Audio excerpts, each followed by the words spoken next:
Hi, everybody. Just want to say welcome to our November meeting of Cincinnati Software Craftsmanship. It's really great to see you all again here on Twitch. I hope that I'm really looking forward to this talk, and I hope that you are as well. So, all right. So we're just going to blaze through a couple little slides here. First of all, just want to say, oh no, just one moment here.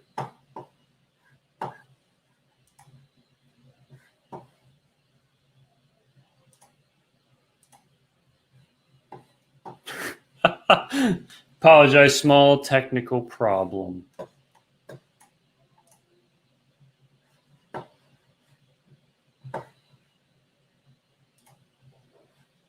All right. Sometimes just don't know what I'm doing. So that's it.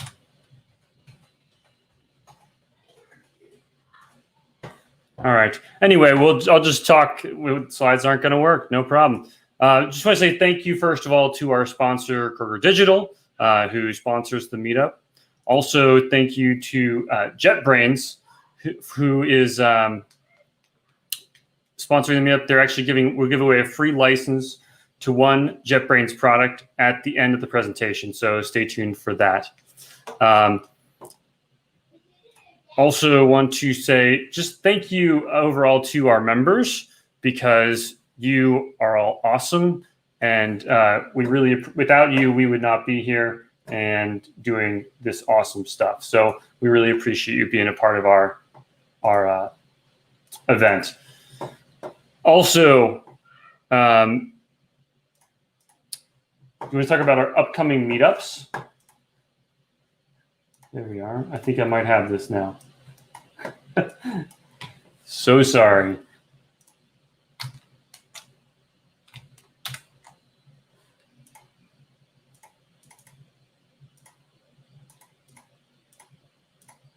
So first of all, next month's meetup is going to be our end of year celebration on December 2nd. It's going to be great. Really looking forward to it. We're going to do lightning talks, and this is one of the moments you've all been waiting for, which is the reveal of our Cincinnati Software Craftsmanship end of year celebration. Lightning talks. These are the selected talks. So first, settling down a Jamstack world with Sean C. Davis. Controllers are dinosaurs, endpoints for the win from Steve Smith. Shape up, less stress, more shipping with Gerard Sachet. Your website, their data, or APIs and why they're cool from Lorian Rensing. New SaaS for Matt Eland. And finally, full stack serverless in 5 minutes with Josh Carroll. So I hope that you'll join us for that meetup. We'll drop that link in the comments in Twitch so that you can RSVP to that right away. Second, also, in January, we've already got our January meetup scheduled. It's going to be emoji and visual communication in a text-based world with Cassandra Faris. I'm really excited about this talk, and I think it's going to be a lot of fun. So without further ado, I do want to say thank you, Steve Hicks, for coming on. Steve is a great friend of mine. He is a fantastic developer and a really great person, and I'm excited to have him today. Not to mention an incredible speaker. So just want to say, prepare yourself for getting unstuck, strategies for solving problems. Welcome, Steve. Hey, how's it going? Great. Excellent. I spend most of my life feeling like I don't know what I'm doing, so I hope you don't feel bad about any of that. Appreciate it. Thank you so much. You bet. So I will get out of your way and have fun. Awesome. Sounds good. Michael, thank you for having me. Thank you to everybody at the Cincinnati Software Craftsmanship Meetup for letting me be here. Thank you, everybody who's tagging along here to hang out with me. It's great. Maybe you all have baggy eyes like I have from staying up late and panicking about election results. Maybe you don't. Regardless, maybe this will just be a little bit of time for you to just ignore that for a little bit. Some respite from all the number counting and scrolling and whatever else. As Michael said, my name is Steve. Written it's Steven. Spoken it's Steve. It's totally dumb. That's just how I like it. If you want to reach out to me on Twitter, I'm at ppopowitz. That's PEPOPOWITZ. The story behind the name is not that exciting. If you want to get in touch with me over email, steven.j.hicks@gmail.com. And if you're interested in any of the slides that we go through, you want to follow up with them later, they're available on the internet here at stevenhicks.me/getting-unstuck. So I am an engineer at a company named Artsy. Artsy is based in New York. I'm not based in New York. I am based in Milwaukee. I work out of my basement here in Wauwatosa, which is literally across the street from Milwaukee. But at Artsy, our mission is to expand the art market, and we are doing that with a platform for collecting and discovering art. Maybe you've heard of us. Our biggest claim to fame amongst developers is that we are open source by default, which means that probably 90% of the code I write, except for the last 3 months, is open source, which is really, nice. It's nice to give back. And then we're also pretty well known for being one of the longtime champions of React Native. So if you've experienced React Native, you might have used something that we've written or maybe read something that we've written about it. Stuck is a really nebulous word. It's not really very clear. And so before we get started here, I'm just going to try to make it more clear what I mean when I say stuck. Stuck is when you've been looking at your code for minutes or hours or days, and you swear this code should be working, but it's not. And or maybe you swear this code should not be working, and it is. But you've gone over it a bunch of times, and you can't figure out why it's not doing what you think it should be doing, or vice versa. But you've been looking at it for so long that you are frustrated. My favorite thing in software development is the act of getting unstuck or helping someone else get unstuck. And if I'm in a stand-up and I hear someone say that they're stuck on something, my ears perk up and I kind of it's like my battle cry. I'm gonna go help you get unstuck. But over the past few months, I've been taking notes about how I and then also my coworkers at Artsy, how we get ourselves unstuck. And so I'm here to just share a bunch of tips with you. And we're going to start with not so much a strategy as a mindset shift. Let's embrace the stuck. We're going to do a survey. I'm going to ask you to comment on this, and I'll try to summarize the comments I get from this. But if you're listening, could you send me a comment that tells me whether you think you are, we'll start with juniors. If you think you're a junior in your career, or mid-level or senior, can you just kind of post a comment that lets me know?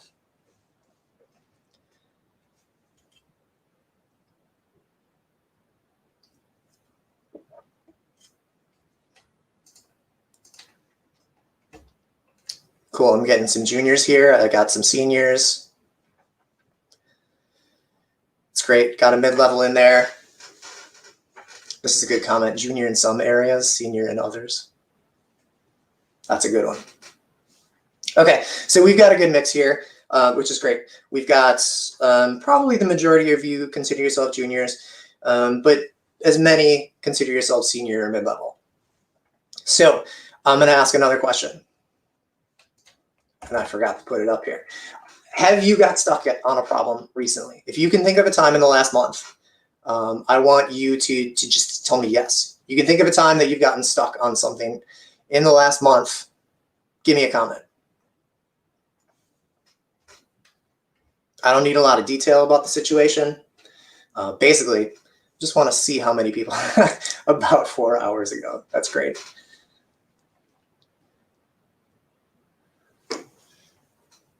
Yes, literally today, of course. We got a whole bunch of responses here. I can't remember the exact counts, but my guess is we have as many yeses here as, at least as many yeses here as juniors. And I'm guessing that some of the people that said yes here are not juniors. So what I really want anyone who posted that they thought that they were at the beginning of their career to realize as they look at these responses is that it's not just you that this happens to. It happens to everyone who writes software. Everyone gets stuck on stuff. For the record, I would consider myself senior, and yes, I definitely get stuck. And I would echo the sentiment that yes, it happened literally today. So my coworker Will, and friend Will, wrote an article that he called "To Start Meditating, Stop Trying to Empty Your Mind." And he wrote about how a lot of newcomers to meditation think that they're bad at it because their mind isn't empty when they're meditating. Their mind kind of wanders and they think about a lot of different things. And Will makes the point that having an empty mind isn't really what meditation is about, especially as a beginner, but also even as someone who has more experience meditating. Meditation is about mindfulness, and it's about noticing that your mind is wandering, and that's it. He says, it may feel frustrating and like you're doing it wrong, but that is the practice. And similarly, when it comes to getting stuck as a developer, it's not a reflection of your skill level. As we saw by those comments, it happens to everybody. Getting stuck is also not an impediment that's preventing you from doing your job. Because in fact, getting stuck is the job of a software developer. It is what we're getting paid to do. We get stuck and then we get ourselves unstuck. It's a unique skill that we have, and it's why we get paid to do our job instead of someone else doing it. And it's okay to be stuck. That is literally you doing your job, which is not necessarily to write code. It's to solve problems.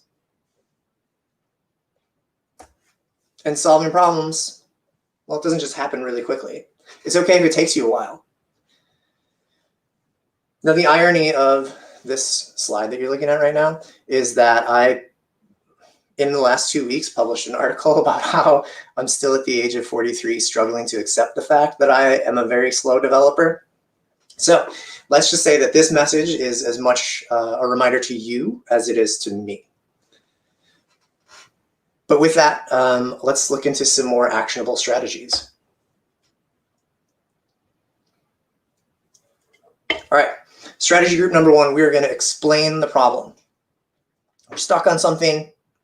What are we stuck on? Let's talk to somebody about it. We can start by writing about the problem in whatever format you want. Maybe it's 1998 and you still write a lot of emails to people. Or you can write up a Slack message to a coworker. Maybe they'll understand and help you get unstuck. Or you can go to Stack Overflow and start posting a question, write up a blog post, create a GitHub issue in whatever library you're using.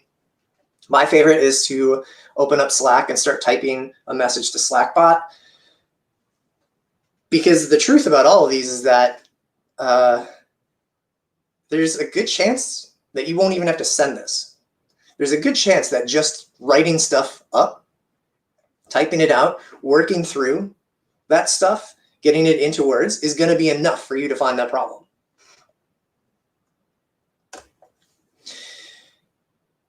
Next step might be to talk to the duck. Talking to the duck is, well, it comes from a story in a book named The Pragmatic Programmer. And the deal is, at your desk, you just keep a little rubber duck sitting there. And the purpose of the rubber duck is that when you get stuck on something, you pick up the rubber duck and you talk to it and you explain to it and you say, hey, duck, look at this code. This is what I'm doing here. I'm passing this argument in here. It's not following through to here. Why is this not working? The duck does not have to be real. It can be real. It can be just an imaginary thing. It could be another, just some kind of action figure that you want to keep there. But it's most effective when you talk to the duck out loud. You have to explain the problem out loud. Walk them through the code, which really, it feels a little bit embarrassing, especially if you're sitting next to someone. Maybe that doesn't happen very much for you in COVID, but my partner literally sits next to me at this desk. So if you do feel weird about talking to an inanimate object and you prefer talk to a person, you can fire up a Zoom call or Slack call with somebody, one of your coworkers, and just say, hey, I'm stuck here. Can you just look this over with me and maybe we can get through it? And then again, explain the problem, tell them what's happening, what isn't happening, walk them through the code, tell them what you think should be happening, what you think should not be happening. And then maybe you want to take that a little bit further and consider pairing with someone. This is kind of like talking to a person, like we just talked about, except there's a little more investment in it. You're probably going to sit there and work together for a longer period of time. And maybe you're even going to work on stuff that you're not stuck on. The advantage to that is you kind of proactively address any of those places that you might have gotten stuck because you're working together. We pair a good amount at Artsy, not all the time. It can be overwhelming if you're doing it all the time, especially for people who just aren't interested in that kind of thing, in that kind of social engagement. But I like it. I think a couple hours a day is really great for getting you unstuck, but then also avoiding any of those traps that you would have run into. All of these explain strategies work for a couple of reasons. There's something in psychology called the protege effect. If you have ever taught someone something, maybe that's through a one-on-one, or it's through a lunch and learn, or a workshop, or you're teaching interns, if you've ever done that, you've experienced the protege effect.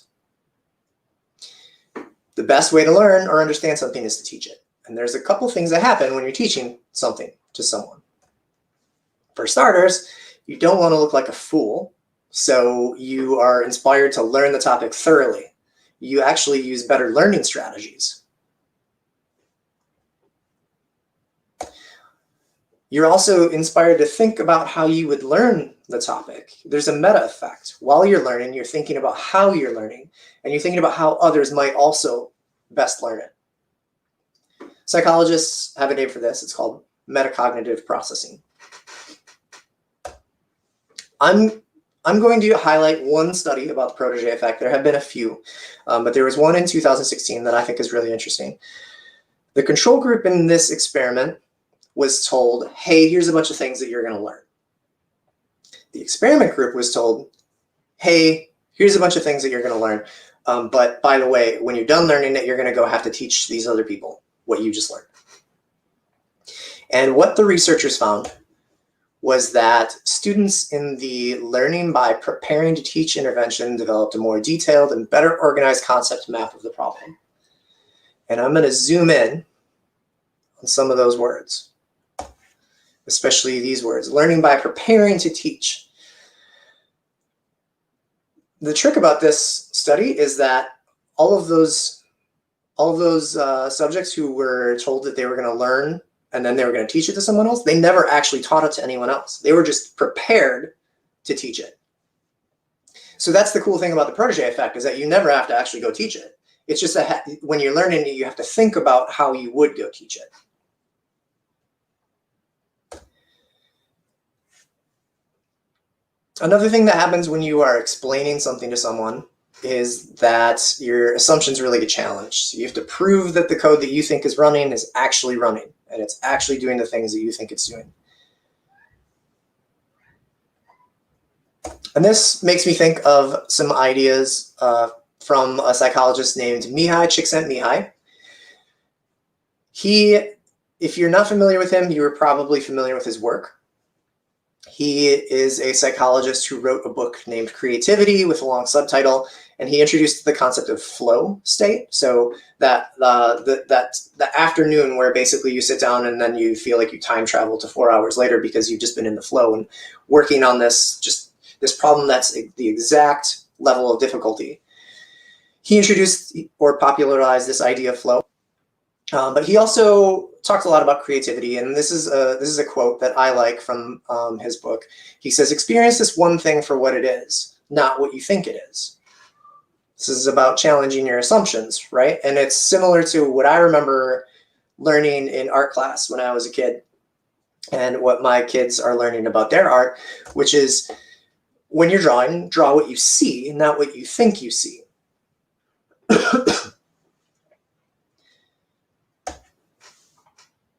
When you see this drawing, you recognize it instantly as an eye. It's got the like football shape of an eye.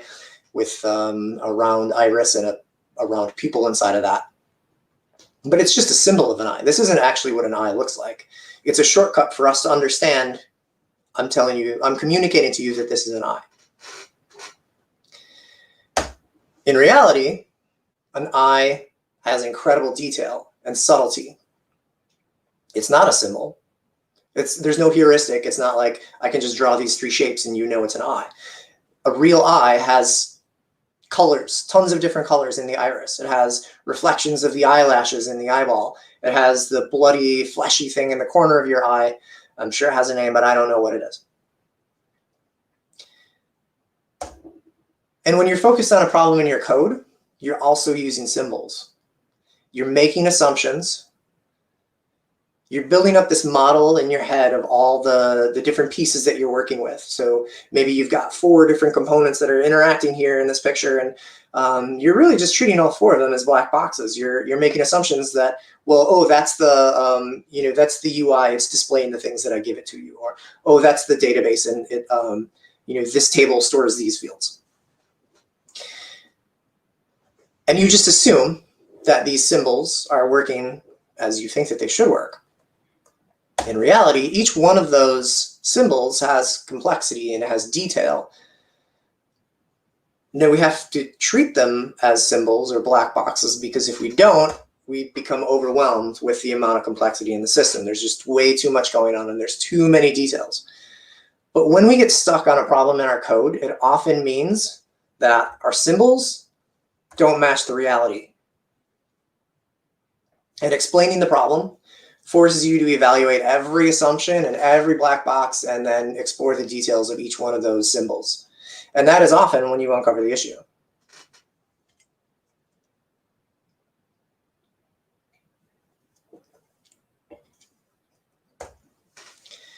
Second group of strategies that we're going to look at is about isolating the problem. You know you have something going wrong. You don't know where it's happening. Maybe we can make some steps, take some steps to figure out where the actual problem is. And we can start with some risk analysis about the code that we've been writing. Ask yourself some questions about your recent changes. What is the thing that I had introduced into my code base that I know the least about? Maybe this is a new dependency that you pulled in, or some new code that you've written, or some new code that someone else has written. What is the thing that is most likely for me to improperly use? Again, it could be a dependency that you're pulling in that you've never worked with before. Maybe it's an existing code that you've never worked with before. And then what is the thing that I am making the most assumptions about? If you can give a solid answer to any one of these questions, there's a really good chance that you have found the source of your stuck. Whether you can or cannot answer those questions, we can still start removing code to isolate the source. Maybe we will delete some code. If we imagine that we've got a function there that has 4 different blocks of 4 different things going on it, what happens if we just remove half of it and we just have it, we hard code it to return a good value? Now we can run our little test to do our thing to figure out if we've removed the thing that wasn't working.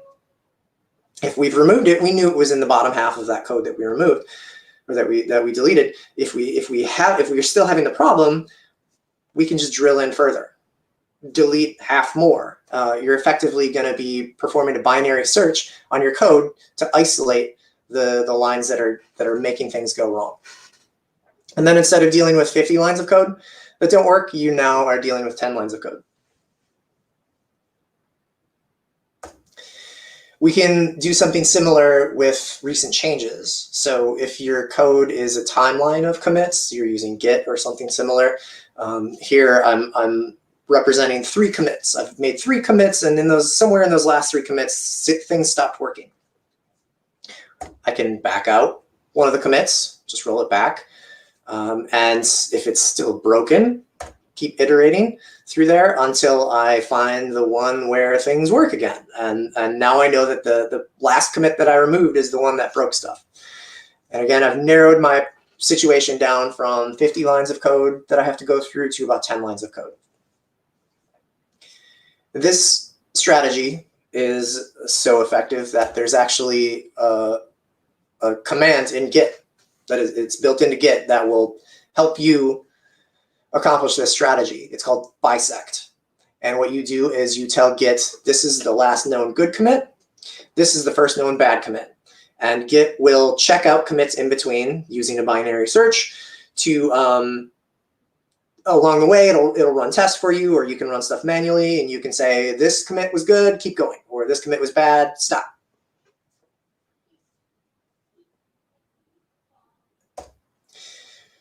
If you think of your system of code as this super sweet Lego camper, and something here is not working right, the code removal, the deletion process that we talked about, is kind of like taking it apart. You're just going to pull sections off of it until you find that, I used the wrong piece to build the life raft section. But sometimes we aren't even sure that we can build the camper from the start. We don't know if the pieces we're using are going to work together. We don't know if that life raft is going to cooperate with the windshield or the wheel or the database or the anything else. In these cases, it's really useful to isolate things by building a proof of concept. Just take the things that you're not sure they're going to work and build a proof of concept that proves that these things can play together nicely. Make it really simple. You're just looking for end-to-end connectivity to make sure that you can make the things talk to each other. Demonstrate the problem or the subsystem. Just make it easier to identify or fix the bug. If maybe you're stuck on something where you don't know if this version of Mongo works with this version of something. And a lot of times we're stuck because we don't even know where to start on building a new project. And in this case, we get stuck in like a state of analysis paralysis. A proof of concept can really help there also, but sometimes you don't even know which concepts to prove. There's just too many things. And this is a situation where I recommend eating the frog. Eating the frog, well, there's a funny thing about eating the frog. The phrase eating the frog supposedly comes from Mark Twain.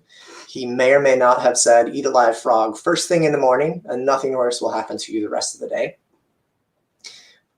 I heard a variation of this recently that says, eat a live frog first thing in the morning and nothing worse will happen to either of you in the rest of the day, which is a little bit darker. Or maybe not. If they're both eating frogs, I don't know which is darker.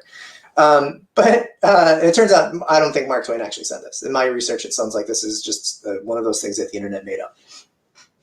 Anyways, today we take this phrase to mean do the hardest thing first. Do the thing that you're most procrastinating on first. Eat the frog, get it over with. The rest of your day is going to be easy after that. And so if you're overwhelmed with the amount of subsystems that you're going to be working with, the different components that you're going to integrate into your system, and you don't know where to start building your proof of concept, imagine you've got these 4 different components. You've got a UI, you've got a Rails app, and then some Elasticsearch indexes and MongoDB, and you're like, I don't know how to make all this stuff work together. Start with the one that is least known to you. Start with the one that is riskiest or most scary. And then just build a proof of concept on that one little part. You can totally throw away the code afterwards. It doesn't have to be production worthy. It doesn't have to be useful for anything except to get you more comfortable with this technology. It'll get you moving, and it's going to give you information about how the system is eventually going to come together. And if it seems like that one hardest problem is still too big, break it down.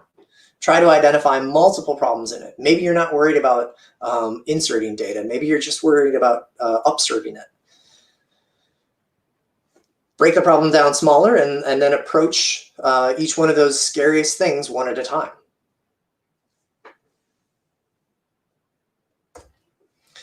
Another way to isolate problems is to write tests. And aside from getting unstuck, I really like talking about testing and writing automated tests. And I just think it's one of the most useful skills that you can have as a developer because it helps you really tighten your development feedback loop. That loop of making changes, observing the effects, and then repeating the cycle. When you're writing tests, it's a very, very small, very tight, very fast loop. When you're not writing tests and you're going to have to, you're going through the app and trying to click through things to see if things work, it's a much longer feedback loop. But in terms of getting unstuck, there's a few ways that I've used tests to help me isolate an issue.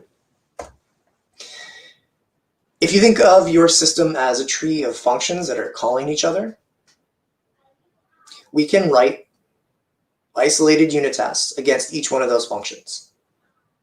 So if I can get tests to pass for 5 out of my 6 functions really easily, I know the problem isn't in those 5.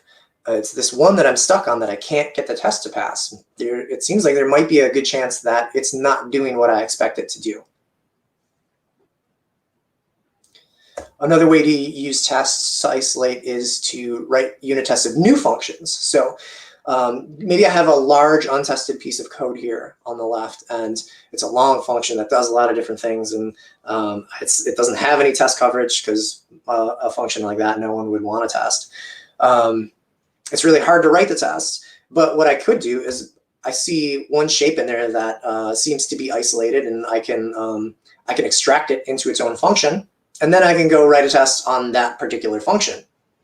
And if that function is now still doing what I would expect it to do, there's a pretty good chance that the source of my stuck was not in the function that I extracted, it's in the rest of that code.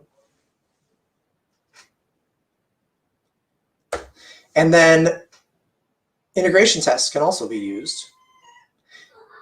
When we think again about our code or our feature as being this subtree of a bunch of function calls or components or whatever, I can go ahead and I can write an integration test that tests the entire subtree. And because it's broken, that integration test probably will fail because the system isn't working as I expect it to. But that's just the first step. The next step would be, well, let's arbitrarily choose a branch and say, okay, let's go one level deeper and let's write an integration test now of this part. If it's still failing, I know I'm on the right path. I know I chose the right branch. And I can, again, just arbitrarily choose the next level down. And maybe I find that that left branch, I'm able to write that integration test and make a pass really easily. I think that branch of code is doing what I think it's doing. That one on the right there that I still couldn't get to pass, well, I've got a good hunch that that's the path that I'm going to need to keep digging into.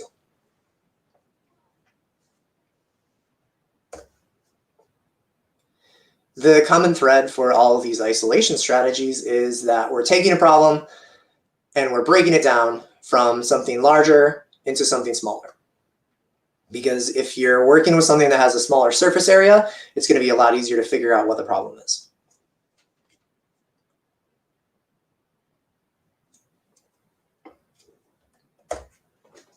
Okay, we are now on to strategy number 3, escaping the problem.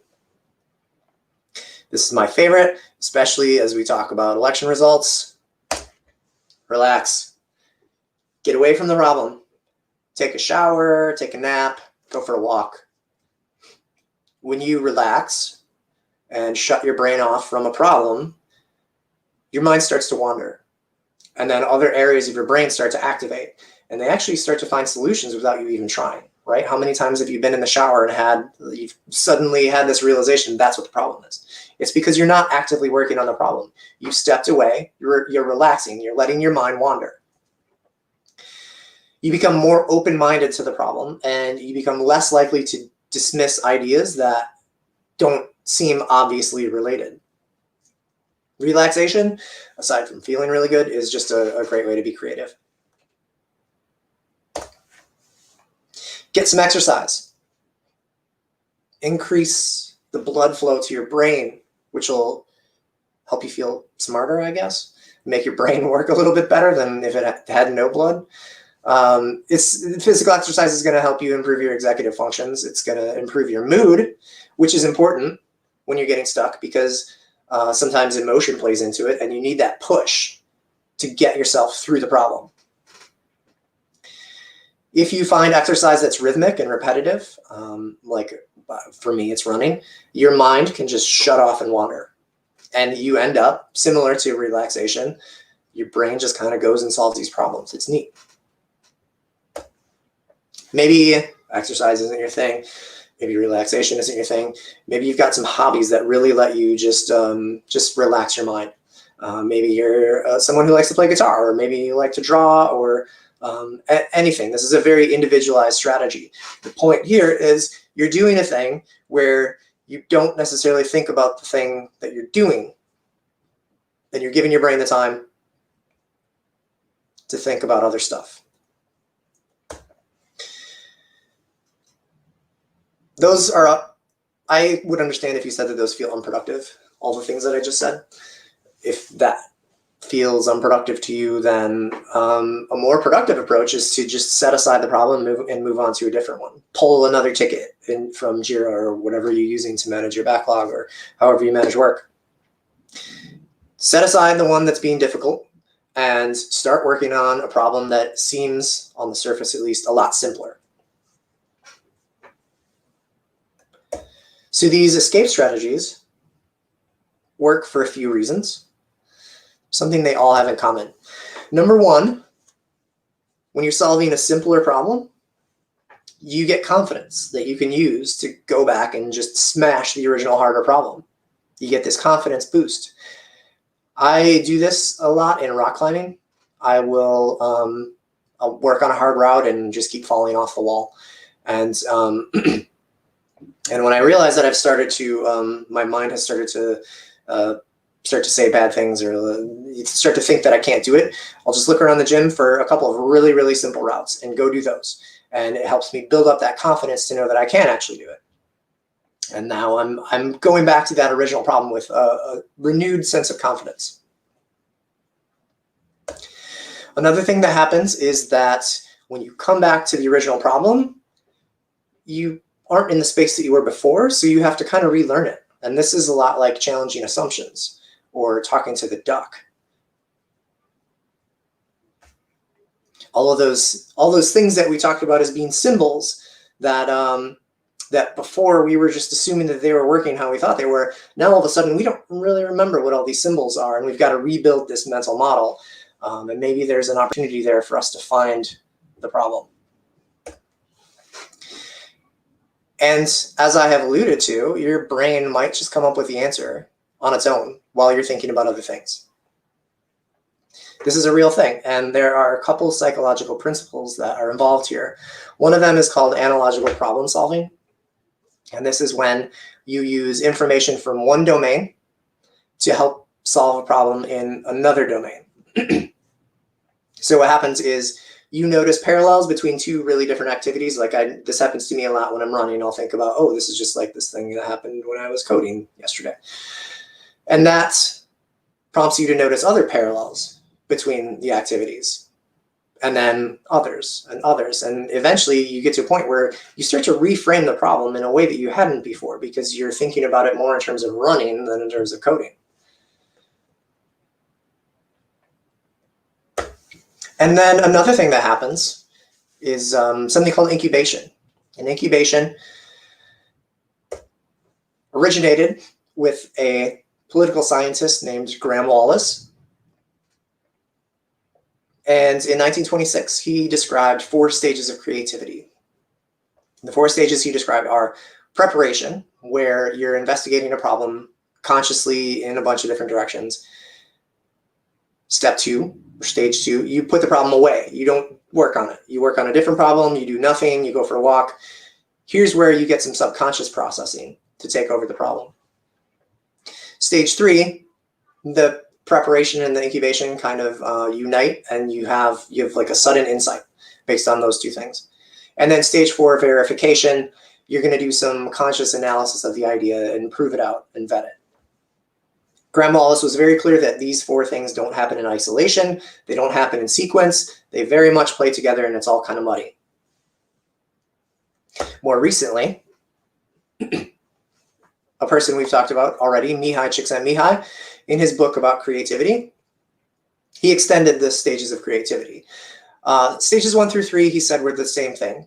But stage 4, he split into 2 things: evaluation, where you vet the idea, and then elaboration, where you expand on it into new ideas, and you test things out and refine them and figure out how you can better apply these ideas. But the thing I like about Mihai's coverage of incubation is that I think he describes incubation really well.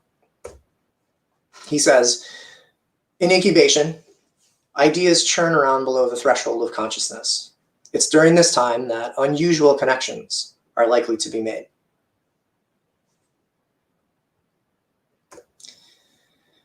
When we intend to solve a problem consciously, we process information in a linear logical fashion. But when ideas call to each other on their own, without our leading them down a straight and narrow path, unexpected combinations may come into being. I've emphasized words in here in this text like unusual and expected.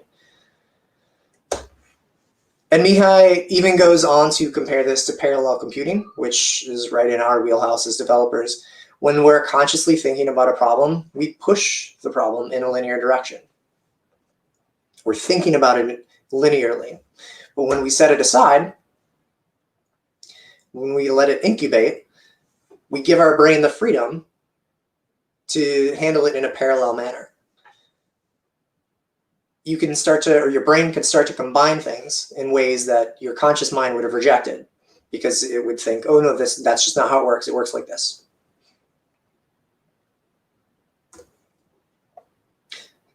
Often when we are faced with a difficult problem, we think that if we're not really focused on the problem, we're procrastinating. But the truth is, for really complicated problems, when your brain and your creativity need to expand in a bunch of different directions to help you find the solution, if you're staying actively focused, that can be a detriment. So set stuff aside. Give your brain some room to explore the space on its own time, and maybe it'll help you explore ideas that you would just reject with your focused rational mind. So go for that walk and get that workout, take your shower, take a nap, read a book, go in your basement and do some woodworking, or sit on your couch and knit, get outside and go biking or running or do some rock climbing. Just find that activity that lets your brain expand this problem in a lot of different directions. Finally, we are going to harden ourselves for the next time that we get stuck. Remember our perspective from earlier. Getting stuck isn't something that's in our way as developers. Getting stuck is the job. Learn new ways to solve problems. Read code in other projects. Explore new technologies. Read, learn for the sake of learning. My favorite way to learn new ways to solve problems is pairing. Sit down with someone, work with someone for an hour on their problem and see how they approach it. They might approach it a completely different way than you do, and maybe give you some ideas on how you can approach similar problems in the future.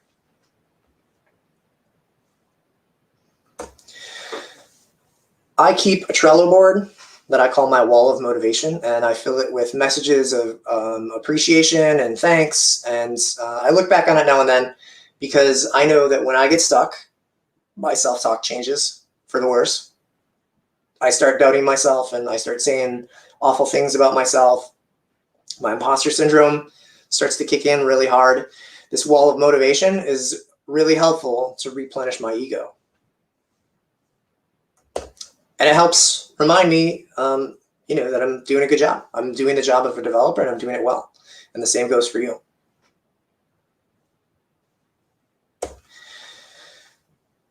Another thing you can do is keep a journal. Write down every little thing that you're doing. A lot of times, it might feel like you're not accomplishing much. And if you start journaling, start keeping track of even the little things that don't feel like huge wins, and they add up. They really add up.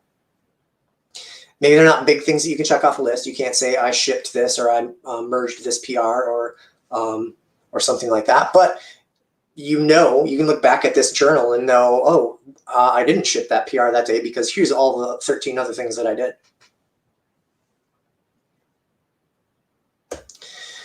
I'm coming back to exercise, because exercise has so many benefits, including reducing anxiety and depression. If you're looking for exercise, might not be the right time to do this depending on the gym in your area, but rock climbing is, in my opinion, a really great sport for developers because it is all about problem solving. You look at a route on the wall and you need to go climb it. You have to figure out how to climb it. And it hardens your problem solving skills and it hardens your persistence. Like I said, it's COVID, and I understand if you don't want to do this, if it's a bad idea. I know that the rock climbing gyms in my area are open, but they are limiting the amount of people there. So it's actually, I have been in there recently, and it was like me and 3 other people in this giant gym. It felt pretty comfortable. Meditation is another activity that has a lot of mental and physical benefits. For me, I think the biggest benefit I get out of meditation is that it helps level my emotions because those emotions factor into me getting stuck. It totally, like I said, when I get stuck, I start to, that self-talk shifts. But meditation helps me kind of level that out, and it increases my ability to persist through challenges. Get outside of your head. Stop worrying about this stuff. I say that like someone who can just shut it off. I know I can't.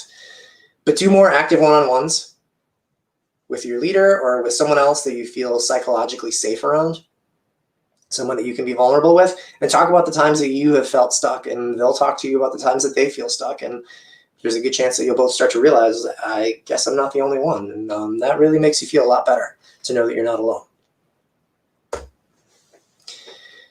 The common thread for all of these hardening strategies is to get in the reps and strengthen yourself, strengthen your mind.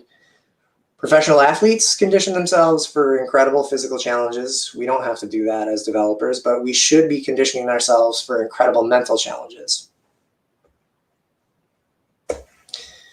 To summarize the things that we talked about. For starters, embrace the idea of getting stuck and then getting unstuck. That is the job. That is what we're here to do. When you're stuck, explain the problem to someone, and it'll help you challenge your assumptions about the situation. Try to break the problems down to help you isolate where you're actually stuck.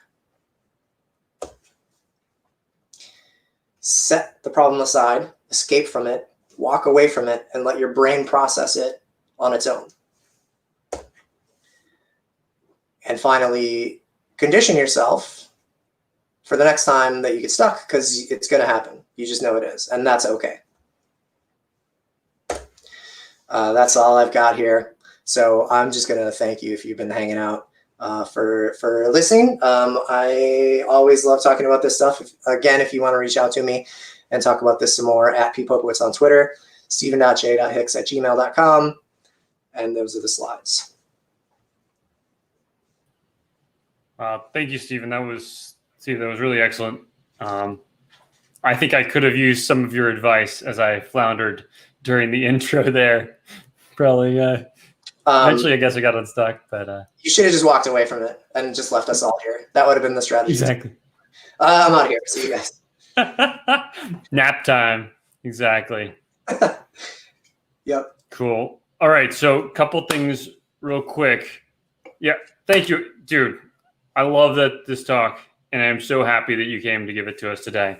I want to, a couple things. We're going to have a Zoom afterwards. I'm going to drop the link in the chat here in just a minute. We're also going to have that JetBrains giveaway. So let me start that up, and all you have to do is type #JetBrains into that chat, and you'll get entered, and then we'll draw an entrant. While you all are registering, if you're interested, I'm going to say a couple things about Cincinnati Software Craftsmanship. So drop a few links in here. First of all, if you are, of course, subscribe to us, follow us on Twitch, where we are right now. Also, I'm going to drop some links in here. So follow us on Twitter, LinkedIn, and YouTube. Those are our primary. So we post about what we're doing on Twitter and LinkedIn, and we post all the talks after the presentation on YouTube, so you can catch those if one week you miss it. If you definitely want to check. Wow, that got all mixed up, didn't it? Our 2020 end of year celebration is next month, and definitely RSVP for that. And then Cassandra's talk is coming up in January, and that's going to be wonderful as well. So make sure, go ahead and make sure we got some entries here. If you haven't entered, go ahead and enter in the next 10 seconds. I'm going to draw the winner. Before I do that, I'm going to just drop the link in here for the Zoom. So you can go ahead and copy that out. All right.